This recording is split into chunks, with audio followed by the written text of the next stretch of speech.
সবাইকে DRA physics learning জোনের স্বাগত। আজকে আমাদের টপিক হলো গতি অধ্যায়ের একটি গাণিতিক সমস্যা নিয়ে, যেটি এসএসসি পরীক্ষার্থীদের জন্য অনেক উপকার হবে। আর এসএসসি পরীক্ষার্থীদের এই গাণিতিক সমস্যাটি আসার সম্ভাবনা 95% ধরে নেওয়া যায়। একটু গাণিতিক সমস্যায় চলে যায়। তো এখানে প্রশ্ন হলো 80 কেজি বরের একটি হরিণ 72 কিলোমিটার পার আওয়ার সুষম বেগে চলার সময় 75 মিটার পেছনে আড়ালে লুকিয়ে থাকা 200 কেজি ভরের একটি বাঘ 1.5 মিটার পার সেকেন্ড সুষম ত্বরণে 30 সেকেন্ড যাবৎ হরিণটিকে তাড়া করল। তখন আমাদের প্রশ্ন হলো, বাঘটির পক্ষে হরিণটিকে ধরা সম্ভব হবে কি? গাণিতিক যুক্তি সহ মতামত। তো এখন এখানে আমাদের প্রশ্নটাকে আগে ভালো করে উদ্দীপক যেটা দিছে সেটাকে আগে ভালো করে বুঝতে হবে, তারপরেই আমরা প্রশ্নে যেতে পারবো। দেখো, উদ্দীপকে বলছে যে 80 কেজি ভরের একটি হরিণ, 80 কেজি ভরের একটি হরিণ 72 কিলোমিটার পার আওয়ার মানে ঘন্টায় 72 কিলোমিটার সে দৌড়াচ্ছে। তো এখানে 72 কিলোমিটার পার আওয়ার সুষম বেগে চলার সময় 75 মিটার পিছনে, মানে 72 কিলোমিটার পার আওয়ার বেগে তো সে যাচ্ছে, তার 75 মিটার পিছনে আড়ালে লুকিয়ে থাকা 200 কেজি বহরের একটি বাঘ 1.5 মিটার পার সেকেন্ড সুষম ত্বরণে 30 সেকেন্ড যাবৎ হরিণটিকে তাড়া করলো। তাহলে এখানে আমরা এখানে যখন সমস্যাটি যখন সমাধান করব তখন লিখতে হবে প্রথমে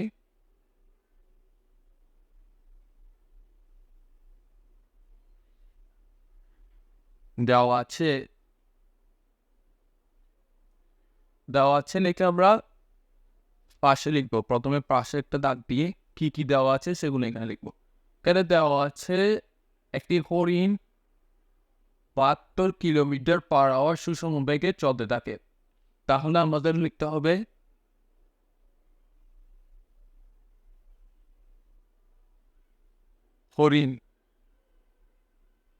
হরিণের বেগ হলো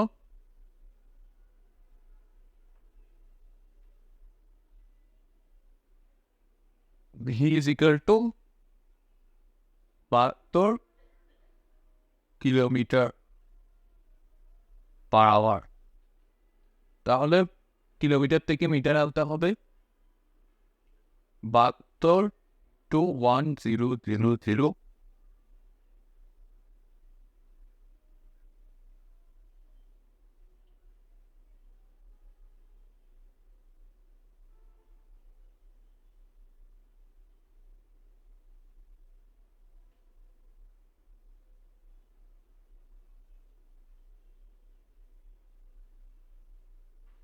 তারপর বাঘের আদি বেগ হলো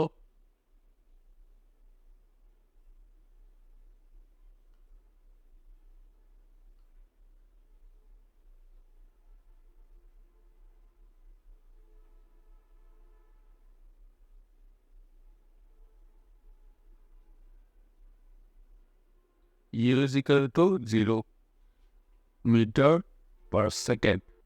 তারপর বাঘের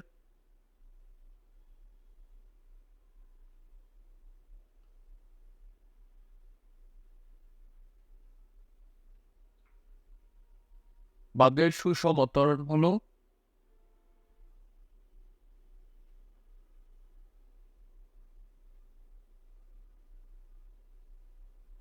সুষম ত্বরণ is equal to হলো 1.5 মিটার পার সেকেন্ড। তারপর সময় is equal to 30 সেকেন্ড। তারপর হরিণের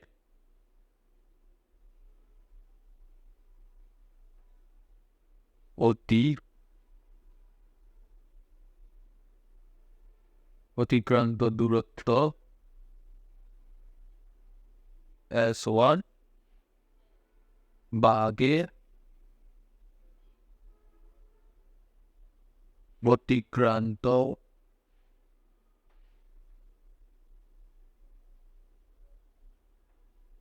S2। তাহলে আমাদের এগুলো দেওয়া আছে, আমাদেরকে বের করতে বলছে বাঘটির পক্ষে হরিণটিকে ধরা সম্ভব হবে কিনা সেটা আমাদেরকে বের করতে বলছে, মানে ধরা সম্ভব হবে কিনা তা বের করতে বলছে, আর গাণিতিক যুক্তির সাহায্যে বের করতে বলছে। তাহলে আমরা যদি এখন এটাকে বের করতে চাই, তাহলে আমাদেরকে এখানে ব্যাগ দেওয়া আছে, তারপর আমাদের আদি ব্যাগও দেওয়া আছে, বাঘের আদি ব্যাগও দেওয়া আছে, আদি ব্যাগ তো 0, বাঘের তো আদি ব্যাগ নাই। তারপর এখানে বাঘের সুষম ত্বরণ দেওয়া আছে, সময় দেওয়া আছে। এবার আমাদেরকে বের করতে হবে হরিণের অতিক্রান্ত দূরত্ব আর বাঘের অতিক্রান্ত দূরত্ব। তাহলে প্রথমে আমরা যদি হরিণের অতিক্রান্ত দূরত্ব দেখি, হরিণের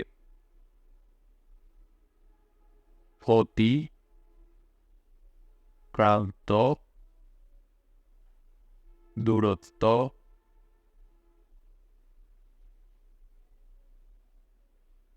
S1, আর আমরা জানি S1 is equal to VT, মানে B into T। তাহলে B into T হলে B এর মান আমাদের এখানে দেওয়া আছে 20, তারপর into 30, তাহলে is equal to 600 মিটার। এটা গেল হরিণের। এখন আবার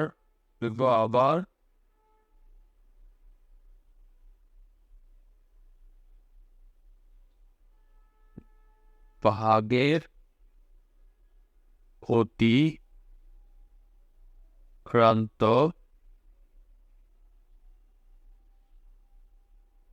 দূরত্ব S2, আর আমরা S2 সমান কি জানি? S2 is equal to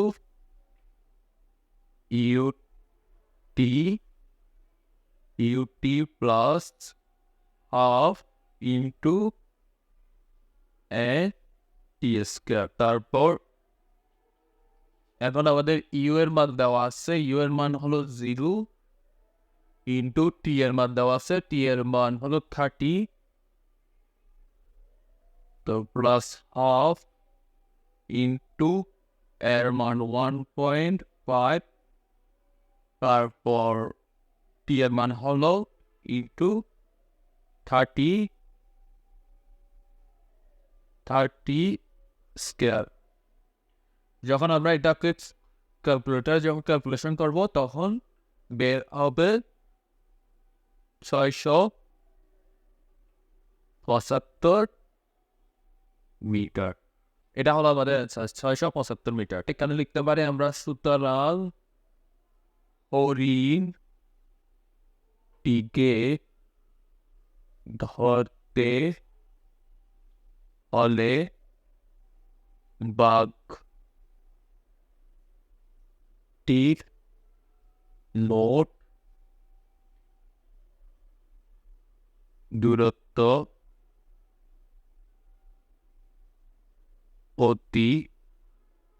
অতিক্রম করতে হবে 675 মিটার। অতএব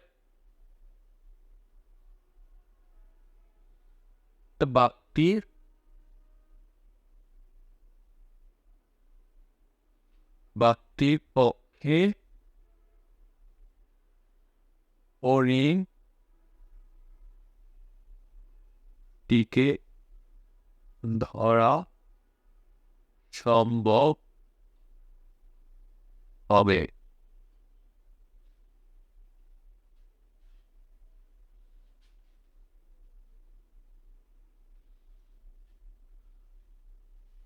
তাহলে এই হলো আমাদের, এটা গ নাম্বার আসতে পারে অথবা ঘ নাম্বারেও আসতে পারে। এটা আসার সম্ভাবনা 95%। তো এটা একটু সবাই ভিডিওটা পজ করে তুলে নাও। এটার ওভারঅল আমি আবার একটু বলে দিই। এখানে আমাদের প্রশ্নে দেওয়া ছিল 80 কেজি ভরের একটি হরিণ 72 কিলোমিটার পার আওয়ার সুষম বেগে চলার সময় 75 মিটার পিছনে আড়ালে লুকিয়ে থাকা 200 কেজি বহরের একটি বাঘ 1.5 মিটার পার সেকেন্ড সুষম ত্বরণে 30 সেকেন্ড যাবৎ হরিণটিকে তাড়া করলো। এই উদ্দীপকটাকে যদি আমরা কল্পনা করতে না পারি তাহলে এই মানটা বের করতে পারবো না, কারণ এখানে সব কিছু যদি আমরা বাস্তবতার সাথে যদি রিলেট করি তাহলে এই মানটা বের হবে। তাহলে আমরা চিন্তা করতে পারি যে একটি হরিণ দৌড়াচ্ছে, একটি 80 কেজি বহরের একটি হরিণ দৌড়াচ্ছে। সো সে 80 কেজি বহরের হরিণটি ঘন্টায় কত কিলোমিটার দৌড়াচ্ছে? 72 কিলোমিটার দৌড়াচ্ছে। 72 কিলোমিটার সে প্রতি ঘন্টায় দৌড়াচ্ছে। তাহলে সে দৌড়ানোর সময় তার 75 মিটার পেছনে আড়ালে লুকিয়েছিল কে? 200 কেজি ভরের একটি বাঘ। তো 200 কেজি ভরের একটি বাঘ যখন তাকে তাড়া করতে লাগলো, 30 সেকেন্ড যাবৎ তাকে তাড়া করলো। তাড়া করতে করতে এখন যারা দেখলো যে বাইরে থেকে কেউ দেখতেছে সেটা, তো সেটা দেখার সময় সে তার মনে একটা প্রশ্ন আসলো যে বাঘটির পক্ষে হরিণটিকে ধরা সম্ভব হবে কি? যদিও বা হয় সেটা কিভাবে হবে? গাণিতিক যুক্তির সাহায্যে মতামত দিতে বলছে। তো আমরা গাণিতিক যুক্তির সাহায্যে মতামত দেওয়ার চেষ্টা করছি। প্রথমে দেওয়া আছে লিখে আমরা এগুলো লিখতে পারি। দেওয়া আছে লিখে প্রথমে আমরা এগুলো লিখবো, অথবা এখানে একটু ভুল হয়েছে, যে এখানে আমরা লিখবো আমরা জানি। এখানে লিখবো আমরা জানি,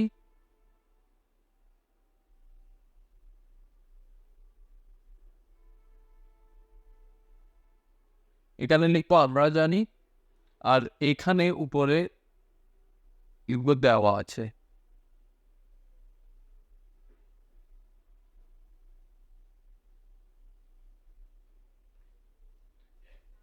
এখানে লিখবো আমরা জানি, এখানে লিখবো দেওয়া আছে। তা আমরা দেওয়া আছে লিখে প্রথমে এটা লিখবো, পাশে খালি জায়গা রেখে সাইডে আগে এটা লিখে ফেলবো। এখানে লিখবো হরিণের ব্যাগ হলো ভি। এটা আমরা জানি ব্যাগের সংকেত হলো ভি। তো হরিণের ব্যাগ V is equal to 72 kilometre per hour. তো এটাকে আমরা কিলোমিটার থেকে মিটার আনবো। কিলোমিটার থেকে মিটারে আনার পরে এটা আসবে কি 20 metre per second. 20 metre per সেকেন্ডে যখন সে আসলো, তারপর আমরা তাহলে পেলাম কি হরিণের ব্যাগ ভি সমান 20 মিটার পার সেকেন্ড। তারপর বাঘের আদি বেগ ইউ ইজ ইকুয়াল টু 0, কারণ বাঘ তখনও লুকিয়েছিল। তো তখন লুকিয়ে থাকার সময় সে তো স্থির ছিল, তার আদি বেগ ছিল না, তাই তার আদি বেগ তাই 0। তারপর বাঘের সুষম ত্বরণ is equal to 1.5 metre per second. বাঘের সুষম ত্বরণ দেওয়া ছিল 1.5 মিটার পার সেকেন্ড। তারপর সময় টিও দেওয়া, টি সময় হলো 30 সেকেন্ড। তো সময়ে দেওয়া আছে। এখন আমাদের বের করার প্রশ্ন হলো এখানে হরিণের অতিক্রান্ত দূরত্ব S1টা বের করতে হবে, আর বাঘের অতিক্রান্ত দূরত্ব S2টা বের করতে হবে। তো আমরা জানি হরিণের অতিক্রান্ত দূরত্ব S1, তো S1 ইজ ইকুয়াল টু আমরা জানি কি বিটি। S1 ইজ ইকুয়াল টু আমরা জানি বি ইন্টু টি, তার মানে কি ব্যাগ ইন্টু সময়। তো আমরা বি ইন্টু টিটা আমরা এখানে পাইছি বি এর মান হলো 20 আর আমাদের সময়ের টি এর মান হলো 30। তো আমরা যখন এটাকে ক্যালকুলেশন করবো আমরা পাবো 600 মিটার। তারপর আবার বাঘের অতিক্রান্ত দূরত্ব S2 এর মান, S2 এর আমরা সূত্র জানি কি S2 is equal to u t plus half into a t square. U t plus half into a t square. তো আমরা ইউ এর মান পাইছি 0 ইন্টু টি এর মান 30 আর প্লাস হাফ যেরকম আছে সেরকম মানে ইন্টু এর মান হলো 1.5 মিটার পার সেকেন্ড 1.5, তারপর ইন্টু টি স্কোয়ার 30 স্কোয়ার। এটা যখন আমরা ক্যালকুলেশন করবো তখন আমরা পাবো 675 মিটার। তারপর এটা হলো আমাদের ওভারঅল মানে ম্যাথের সলভটাই এটাই। তারপর নিচে আমরা লিখতে পারি সুতরাং হরিণটিকে ধরতে হলে বাঘটির মোট দূরত্ব অতিক্রম করতে হবে 675 মিটার। তো অতএব বাঘটির পক্ষে হরিণটিকে ধরা সম্ভব হবে। তো আজকের এটাই হলো আমাদের সমস্যা ছিল যেটা, সেটা সমাধান হলো। আর সামনে আরও এরকম সমস্যার সমাধান আসবে। তো আজকের জন্য এতটুকুই। ধন্যবাদ সবাইকে।